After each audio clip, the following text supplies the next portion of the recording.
Good afternoon, everyone. How are we doing on this Wednesday? So yes, I decided to do an extra lunchtime chat this week. Normally I just do them on the Monday, but like I said, last time I was on, I'm trying to not overcommit with streaming. I'm still pretty new to this. This is like week 3 or 4 or something like that. So I want to be reliable on when I definitely am going to be streaming, and then if I get to do some extras, yay, that's good. So hello to those people out there. Somebody said an itchy ear there. Perfect timing for the start of a stream. I hope you're all well. It is quite sunny here in Essex, England. A bit overcast though, which I can live with that, to be honest. It's not raining, so that's something. That's not too bad. Not too bad at all. But yes, start of my week was kind of hectic. Monday was very, very busy. If I weren't desperately trying to make sure I always do Mondays, I probably would have cancelled that one because day job has been very, very busy on Monday, yesterday, and in fact this morning.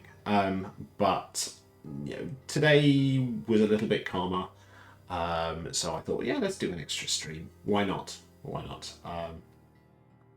Trying to get them in the bag as well. I may have to take, in fact, I probably will have to take a week on Monday off because that's when we're going to be away and not screw around stuff for streaming while away. It's just not cool. So, gonna try and get them in when I can. Yes, I've been up very, very early since this morning. Like I said, day job has calmed down a little bit, but then what was just wonderful yesterday is sort of put in a meeting for 8 o'clock this morning. Now, I'm very, very glad that I work remotely and that I did not have to be in an office somewhere to start at 8 o'clock. That would be very reminiscent of my teaching days, where days started very, very early and then you're on the whole time. It is nice being in a slightly more normal job that there are ups and downs and times where you are on and times where you can take it a little bit easier. But yes, I had a meeting at 8 o'clock this morning, so I was awake at like 6 or something, because normally my routine is I get up, I get my daughter ready for nursery, do all of that while my wife's getting ready for work, and then my wife drops her into nursery on the way into work. And then I have like an hour to sort myself out so I can have a shower and have breakfast and generally turn into a functional human being before work. But with an 8 o'clock meeting, it's like, no, I need to get up first, I need to do all that stuff, and then I need to get my daughter ready. So I am quite tired today. And tomorrow's not looking to be much better. I have to do. Being away with work is probably not correct. Being away suggests an overnight. It's a work round trip, so I have to be up very early to get on a train, to go to somewhere, to do a meeting, to get on a train, to come home. So it will be a very long day tomorrow. So what I need to make sure I'm doing tonight is not playing Baldur's Gate 3 until a stupid time. I need to be strict with myself and go to bed at a very sensible time, which I've been worse and worse at the last few days, because good grief does it draw you in. It is impressive like that. It's got that civilization appeal of, just one more bit of this, or, it's very rare you hit a section where you go, well, this is a definite stop. Now would be an excellent time to go to bed. It's like always this, oh, man, there was a hint of another side quest. If I just do one little bit of this, I'm so close to leveling up. Why did I do that? I need to not play a huge amount of Baldur's Gate 3 tonight. I don't want to talk too much about that today. All I will say is, in Act 3, it's going well. It is hard. I went into a little bit of I'm not sure a side quest is correct, but it's a bit of the plot, which was very interesting. I'm not going to spoil it, but yeah, there were a huge number of little Easter eggs in there for people who play Baldur's Gate 1 and 2. So I really liked that. But there was a fight where I just got annihilated. Absolutely annihilated. Not even that, if I try this a slightly different way, maybe it'll go better. It's like, no. no, if that person attacks me, I just get destroyed. So I then reloaded before I went into that encounter. I'm going to go and do some other stuff first. I'm going to, hopefully go up one more level before I do that fight. Get some better magic items. Like, there's plenty of other stuff I can do. It's not like that needs to be the next thing I do. But it's like, this is going to be really, really hard. So I'll take some time to do that. I have heard that there's a level cap on this one. I mean, I've seen it confirmed that there's a level cap of level 12. I'm currently level 10, so I don't have a huge amount of way left to go. So I'm really hoping that extra level really does help with this fight. At the very least, some extra hit points would probably be useful. But we'll see. We'll see.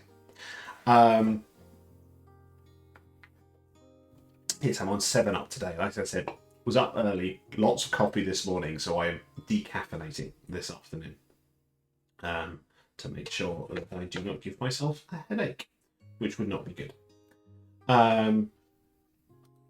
So, what else is going on? Well, the main thing I kind of wanted to talk about is some Little But Fear stuff. But before I do that, a random tangent on this one. Is it a tangent if I'm the person talking? Who knows? My iPhone, yes, I'm an Apple person. My iPhone updated the other day and iOS 17 point something. And I didn't really notice a huge amount of differences until I noticed, was it yesterday? Day before, I think. I noticed that iPhones have a nice feature on that, and probably all sorts of other phones and operating systems have it as well, where it can identify faces. So if I go into my photos, it says, this is a picture of Dave, this is a picture of this person, this is a picture of this person, and most of the time it gets it right. And it does it with increasing accuracy. Sometimes you'll get the side of someone's head, and it's pretty good at picking them out, presumably just because it's got a bigger and bigger data set.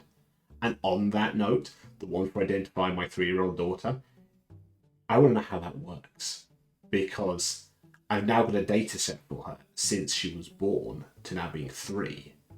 Now I wonder what would happen if I got somehow a new photo of her as a baby.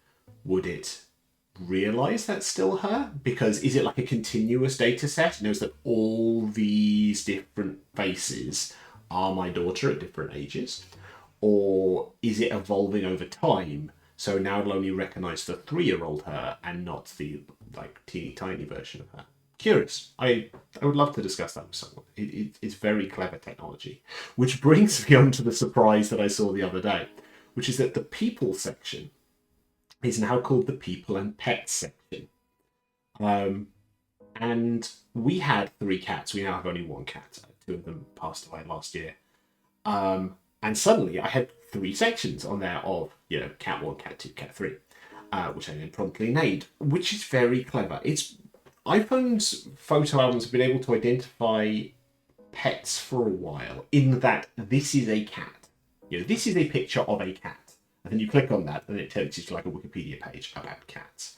So it knows what a cat is, and has known what a cat is for a very long time. But now it knows that this cat is different to that cat. And I'm curious how it does it. Because some of the photos it's correctly picked out are ones where one of our cats was not the subject of the photo. They just happened to be in the background. So it's not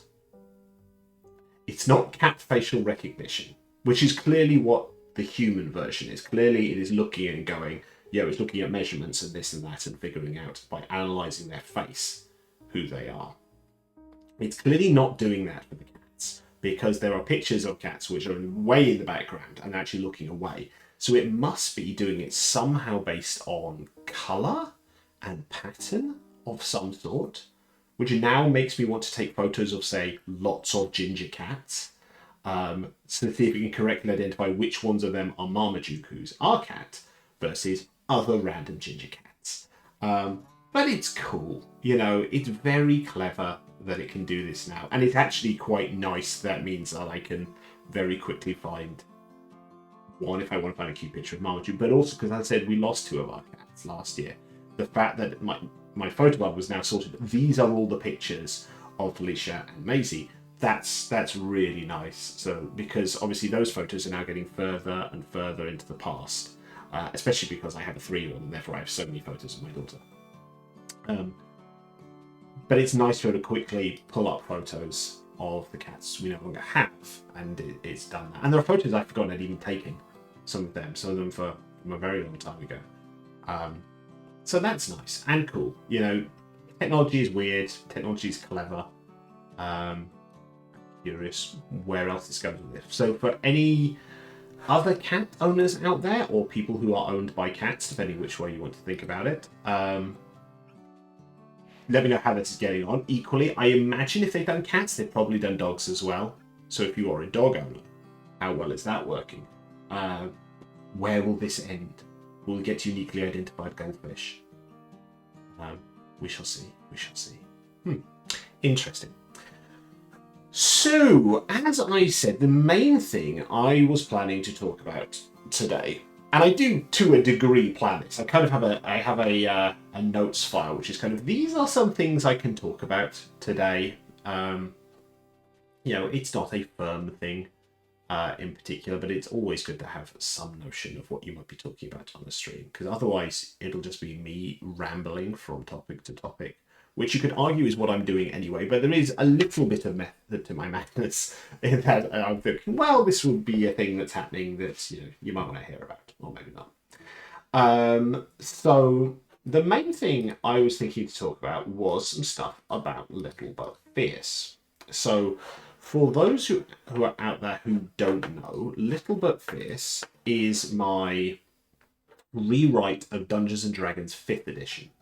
So about 2 years ago now, I decided that I was going to take Dungeons & Dragons, at the time the Open Gaming License version, now it's the Creative Commons version, which is broadly the same thing, it's just a licensing difference, and do a rewrite of it for kids with the goal of something that will be accessible to my daughter, should she wish, when she comes of a suitable age. And I kind of aimed for like primary school was the aim here. So I advertise it as being for kids of 6 and older.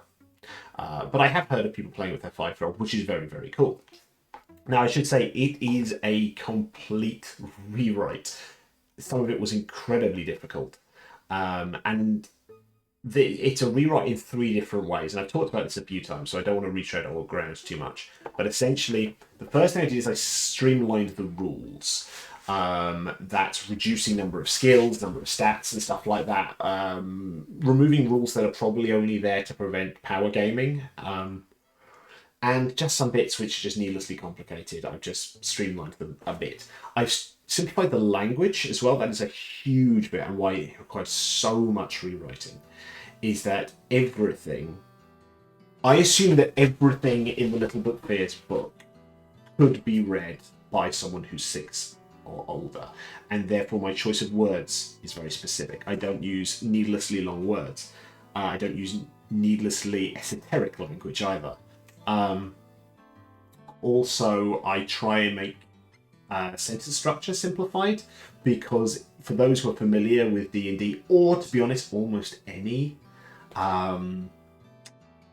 role-playing book, there is a tendency to write them like you're coding in a programming language, with like nested closing, blah blah blah blah blah, comma, blah blah blah, closing comma, blah blah blah, open brackets, blah blah blah blah blah. Some sentences are very hard to follow, and while mechanically and kind of mathematically they make sense and they are structured that way for a very specific reason, it's not easy to follow for younger people. So I try and make sure that brackets are only ever at the end of a sentence, not in the middle of it. I try and keep them short. I try and keep them down to like kind of 1 clause where I can, but sometimes it's 2. So that was a huge bit of it. And also I remove elements that are scary / inappropriate / why the hell is this still in the game? Scary stuff. So I removed things like undead are not called undead, they are called the lost. I remove explicit references to death in there as well. Topics to avoid, I avoided religion in the starter edition because that's obviously controversial. And this is coming as someone who is religious, but the fact is, You've got a game where you have some things which are explicitly religious, and also you have fictional gods, which, if you are religious and are mature about it, you can. That's okay. But if you are young and from a very strict religious family, it could be very difficult to kind of reconcile the notion of, I am taught that God or Allah is the one true God, for example. But now we're playing a game where we're pretending there are other gods. It just creates a minefield you probably don't want to have. So those are some of the stuff I removed. I also changed things like how I handle race, which I call kin, is quite different to make sure it includes both sort of genetics and background, nature and nurture, and the like, rather than some of the awful ways that it's been portrayed in the past. So that's a whistle-stop tour of what Little But Fierce is. So originally I produced a starter edition that was, it's about 18 months old now. It included 4 classes, which was Fighter, Thief, which was Rogue but renamed, Mage, which was a Wizard, and Druid. Include 4 classes and some core monsters and bits and bobs and stuff like that, but the whole game is playable. And since then I've produced 2 expansions for it. One is a kind of full add-on, which is based on the Mara webcomic and introduced the Barbarian class, as well as a lot of stuff from the Mara webcomic. And then I produced a silly little add-on as an anniversary present, which was released back in April, which includes Catfolk and Dogfolk. I do intend to keep making tiny little add-ons for it, and sell them for like pay what you want or £1 or something like that. But the main add-ons I want to do for this are ones that introduce maybe not core context, that sounds like I left something out. It sounds like a DLC model, and it sort of is that at this stage. But I want to do add-ons that add in a new class plus some other stuff.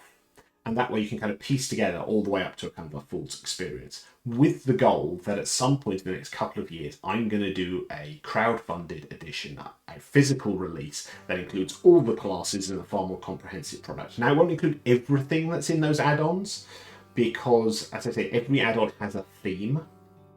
So it's not just, oh, here is the monk class and nothing else. It would be, here's the monk plus a load of other stuff, which would be cool based on that theme. So I probably want to include all that extra stuff, because I don't want to make the add-ons superfluous, because they do add flavour and richness as well as adding the classes.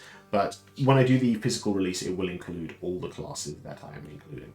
And it also means I actually am doing some of the writing for the full edition while doing the add-ons at this stage. Now, like I said, I've done the Mara one so far. That adds barbarians, which is cool. I have one called Blunderlings, which I've talked about before. It's so almost done. That is going to add Scouts, which is a revamped version of a Ranger. And it's probably the class where I've changed it the most from what's in the 5e core rules, because I think as a lot of people have played 5e know, the Ranger is a bit, I don't think broken's the correct word, but it's a bit weak in places and a bit silly in others, and to the degree that they even did the revised Ranger as some playtest material on the way back. And I think it has changed quite a lot in the new, whatever they've called it, 1D&D playtest content. I think they've changed it again. So I really good to do some thinking about whether I wanted to just port abilities across and a little bit fiercify them, or whether I wanted to actually pull some bits apart entirely and have very different abilities in there to make something that's a bit more of a rounded experience. But that's almost done. So I've written basically the whole thing. The only thing I've got to left do is it comes with an adventure, or it comes with a one-shot, and I just need to finish writing that, and then I need to actually playtest it. Because that's the reason I originally wrote the adventure, was to playtest the new class, especially because I had changed it so much. I wanted to run it through with some people before I released it out into the wilds. So I just need to finish that and playtest it, but it looks great. The artwork is by Sleepiest Designs, and Jenny has done a fantastic job with it. The theme for it, I'd say it's called Blunderlings, and it's got this sort of Minions meets dungeon keeper vibe for it. The theme is you are playing the kind of slightly hapless minions of a big bad who probably isn't even that big of a bad.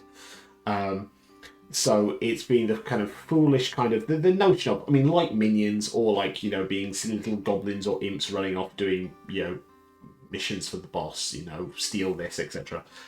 It's got that sort of theme. So all the extra kin you get with it are not bad guys, but they're what would be traditionally deemed as monsters.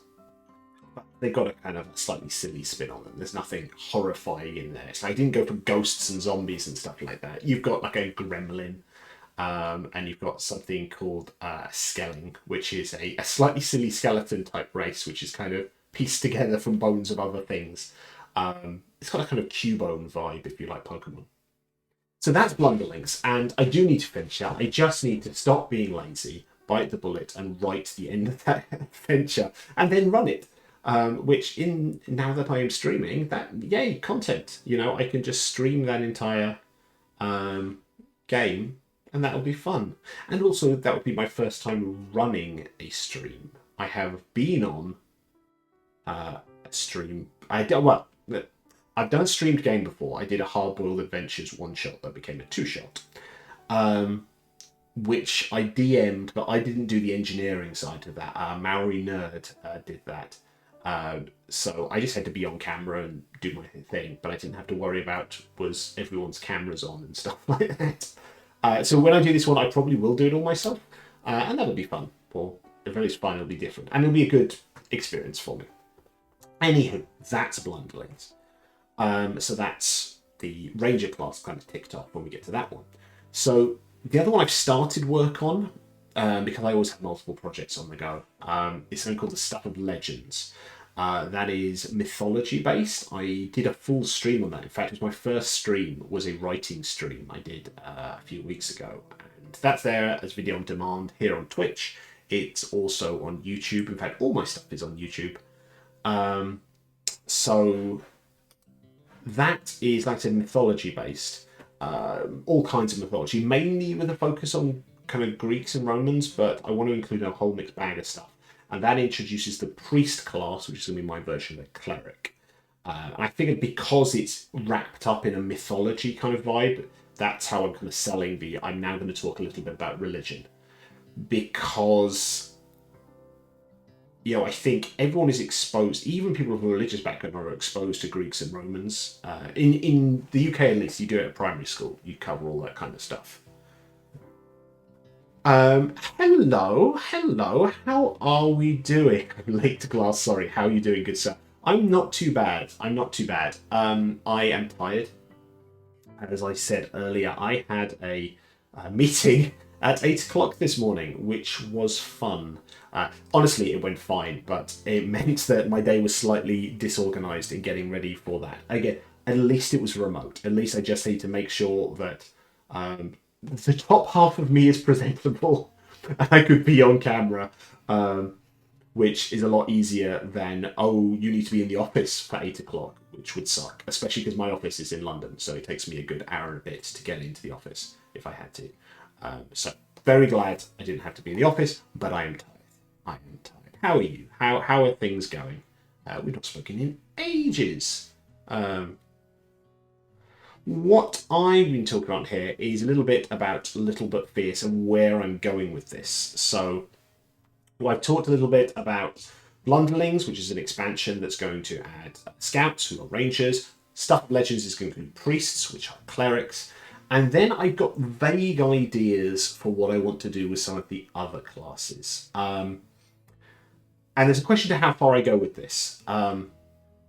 And also, I don't want to start writing any of the others, because I said I'd like to have multiple projects on the go, and I do, but if I spread myself too thin, I will never finish anything. 2 or 3 projects is fine, because you've got the main thing, the medium thing, and the thing you're jotting notes down for. If you go further than that, you'll never finish anything, or at least that's my experience. That's how I work, or don't work, for that matter. So what else?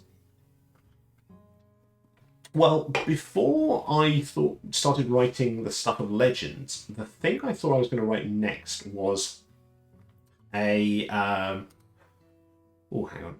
Heck yes, I've got to say, none of my closer little ones. Oh, you are too kind. You are just a wonderful human being. Thank you so much.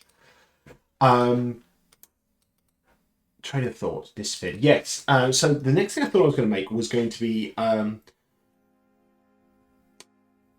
of anthropomorphic animal type theme, and that was going to introduce the bard. And this is inspired by a couple of things. I mean, I did reach out to the people at Tumblewood to see if I could do something using their brand, and they said no, and that's totally fine. You know, they want to be very protective of their IP, and I totally get that. You know, I'm never going to fault anyone for being protective of their IP.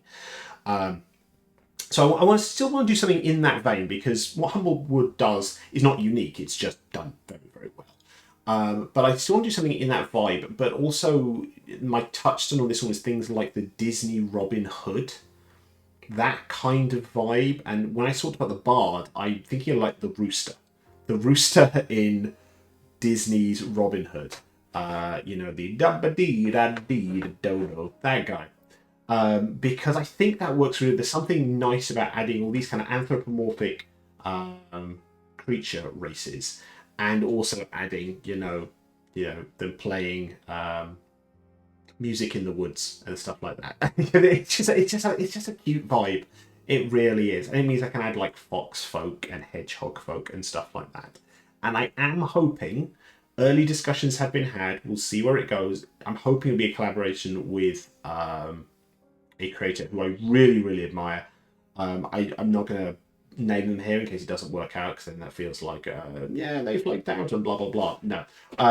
We are both interested in it. We're also both incredibly dysfunctional and disorganized. So I think once I've released Blunderlings, that will be the cue for me to go, right, Dave, you are back into Little But Fierce, publishing, full on. Reach out again and let's pick up where we left off on that one. So that's what's going to be Bards, and that's going to be fun, I think. For Paladins, who I think I'm just going to read them as Knights. I know they use Paladin in the old D&D cartoon, but I think Knight is an easier idea. I'm thinking something vaguely Arthurian. I think there's something fun to explore there.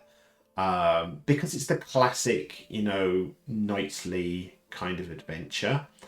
But I think it might be fun as a theme because I can include some one-shots, or maybe a mini campaign based on the kind of touchstone points of the King Arthur story. I think that might be fun. Maybe like a three-part adventure or something like that, where you are found on the road by King Arthur. You, at the end of the first part, you become a knight. The second part, you go off on a quest for the Holy Grail, and the third part is some sort of big battle with Mordred or something like that. I think that could be good fun.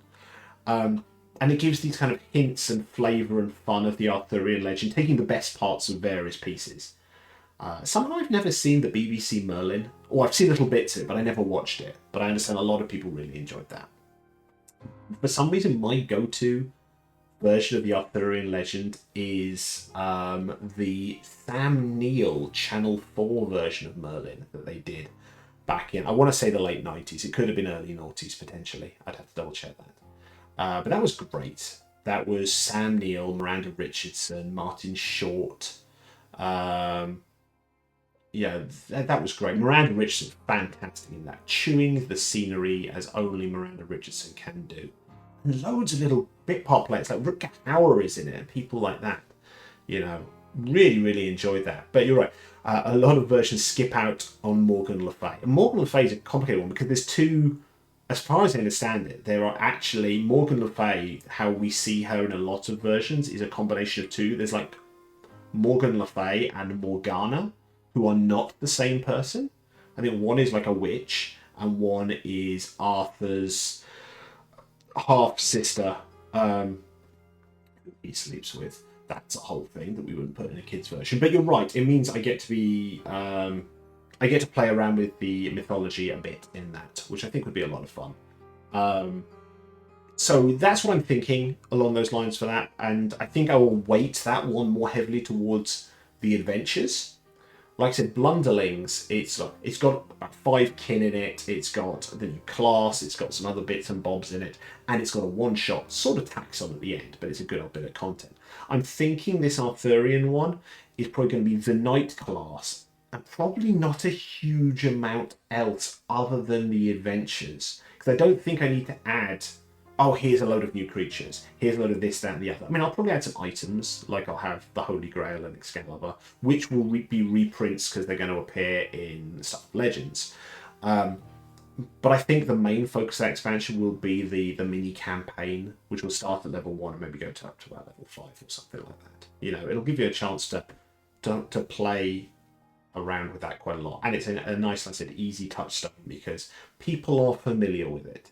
And if the kids in question, or anyone, because Little But Fierce is for anyone, don't want to go too heavily into D&D lore and all the weird and wonderful creatures that are out there, you know, just saying we're going to play King Arthur, I think that's easier for them. So it'd be a nice little entry level mini campaign. I think that'd be fun.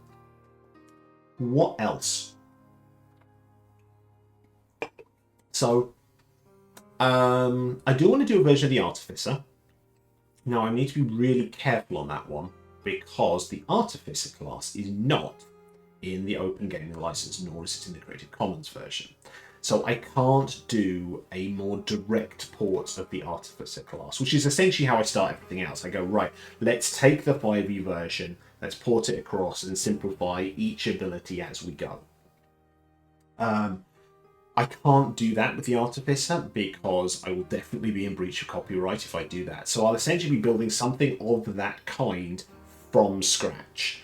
I'll take inspiration from various places because, you know, and it is there is a whole thing here about that you can't copyright rules, so I probably could, technically speaking, copy the class, and as long as I don't copy any of the language, I would be fine, legally speaking, but I am just a guy living in Essex. I cannot afford a lawyer, so the last thing I want is a huge fight with Wizards of the Coast lawyers. Even if I'm technically correct, I don't want to do that. So the point is, I'm going to have to create that from scratch, and I'll do something that fits that vibe and does that thing, but I'm going to have to really do that one from scratch. And so that's going to be a big old project to do that one. But what I want to have as the theme for that, I want it to be kind of gadgety. I think I'll call the class the Tinkerer, maybe. And it's kind of a slightly steampunky vibe. And I want to include lots of gadgets and gizmos and the like. I may include some form of guns in there. We'll see. I'm not sure about that. I'm more interested in the kind of, you know, how they can be big, crazy contraptions, do this, that, and the other. Maybe some airships and stuff. And what I do want to include, a really important thing on there, is that's when I'm going to take a first stab at doing things like a combat wheelchair style thing. And I really want to work with Mark Thompson on that one, who designed the 5e combat wheelchair. So I would like to reach out to them and collaborate on that one, because there's no point in reinventing the wheel, or a pair of wheels in the case of a combat wheelchair, or 4 wheels actually. But I'd like to work with them on that one to do a version of that that's going to appear there. And I think that would be nice, because then all of that goes together. You know, I've got the more frivolous gadgets in. I want something that's like a trebuchet, or a thing that can do this, or, you know, giant spring boots or something like that. All that kind of crazy kind of Acme style stuff. But there's also important stuff in there, like wheelchairs, like prosthetic limbs, like, you know, ways of seeing if you cannot see. You know, I think it's important to include all that stuff, and it feels like a natural fit. And again, when I get to the full version of Little But Fierce, the physical edition, I will include the accessibility related stuff in that core book. I'm not going to hold that back. I'll probably hold back some of the more frivolous and silly stuff to be unique to that expansion, but I'm not going to have wheelchairs and stuff behind a paywall. And I'll probably incorporate that bit of it into the starter edition as well, again, because I don't want to have really important stuff behind a paywall. So I'll probably make that available in the starter edition as well. Which doesn't leave a huge number of classes left. Monk, I definitely want to do because it's a cool aesthetic, and I think a lot of people would want to play a monk kind of ninja character of some sort. I don't know what I will brand it as, because I don't even have an idea of a theme for that one. And I think the name will come with the theme. I just don't really want to call them a monk. I kind of get why they've gone with that in 5e, but there's no getting around the fact that if you say monk to someone, they think of someone with half their head shaved in robes walking around hitting themselves with a book. So I'm not going to call them a monk. I don't know what I am going to call them. With hindsight, I could have called fighters warriors and called this a fighter, but then that would be confusing. That's something that kind of is on a back burner in the back of my brain. At some point, I'll have an epiphany on that one, or an apostrophe if you've seen Hook. So I want to do something with a monk. I have no idea what it's going to be. I don't know what the theme is going to be on that one. And it needs to be not too serious on that one, because the second you go into hand-to-hand fighting, there's a lot of bad ways you can go with this, and I still want it to be fun. So maybe it'll be of a... what's it called? I've not seen Avatar: The Last Airbender. I probably should. I should give back my geek card.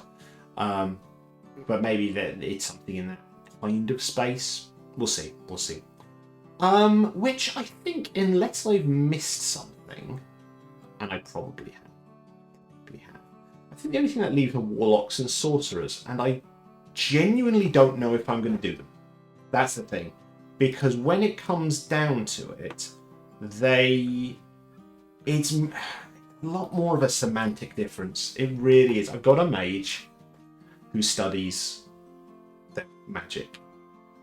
A sorcerer has innate magic, but really, mechanically, it's not that much of a difference. I mean, I know there is. I know they're charisma based, and I know that they don't have to select their spells in advance and stuff like that. But I think really, if you're gonna present this to 6-year-olds, I struggle to make them distinct enough that it would be worth it. You know, you've got mages who study for their magic. You've got druids who get it from nature, and now we'll have priests who get it from their god.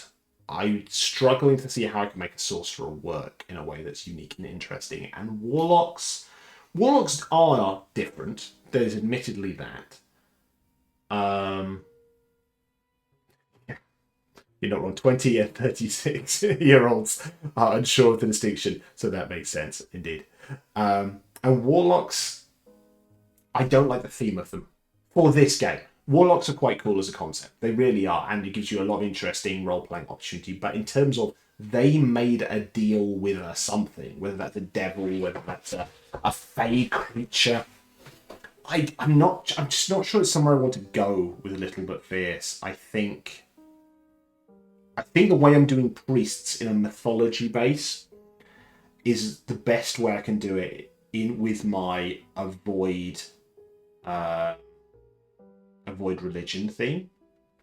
I think warlocks.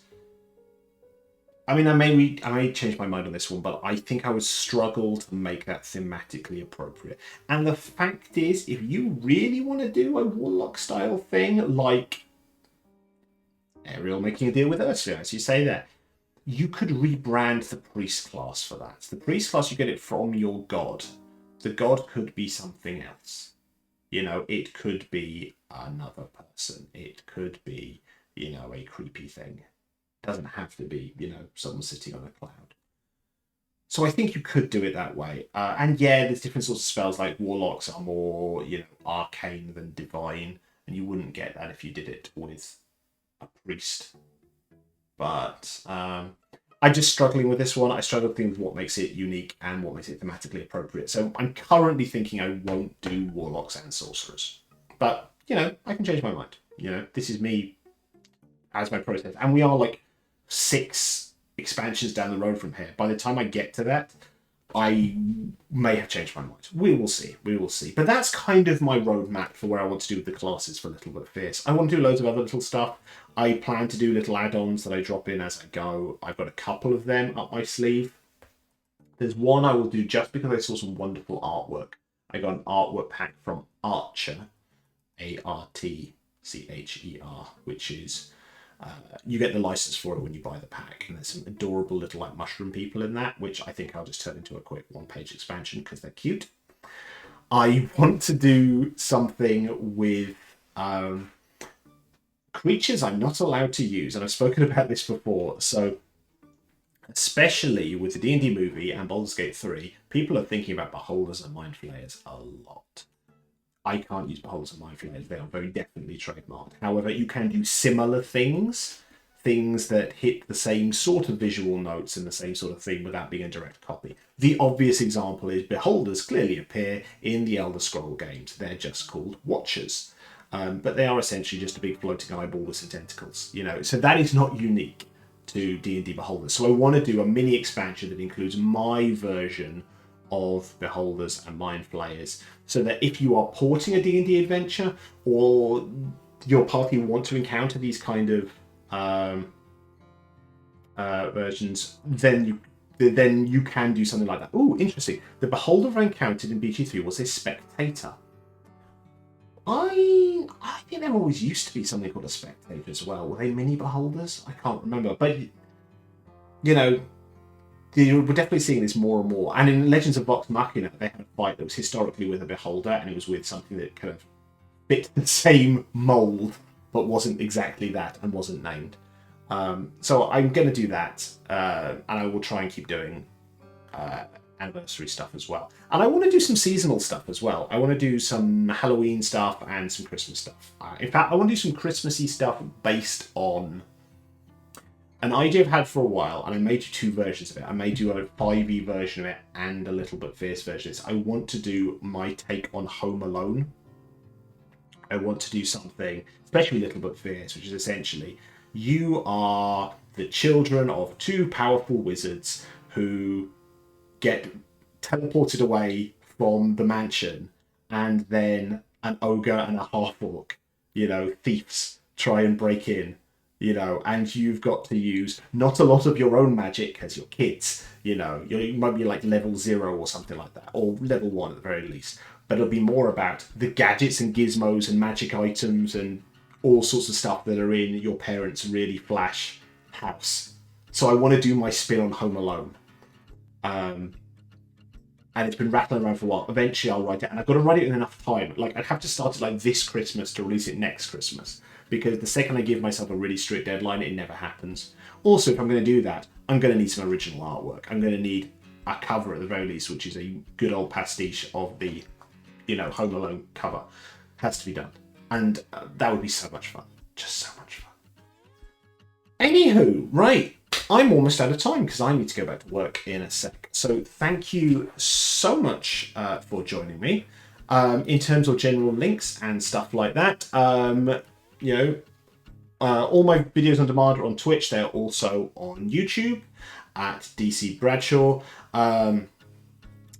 Please find me on DC Bradshaw on Blue Sky, Curious Penguin on Twitter. I refuse to call it its new name.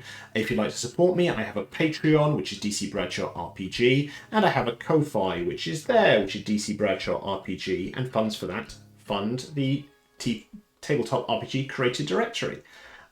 So please take the time to do all of that. That would be awesome. Thank you so much for joining me, and I wish you a very happy Wednesday. Take care.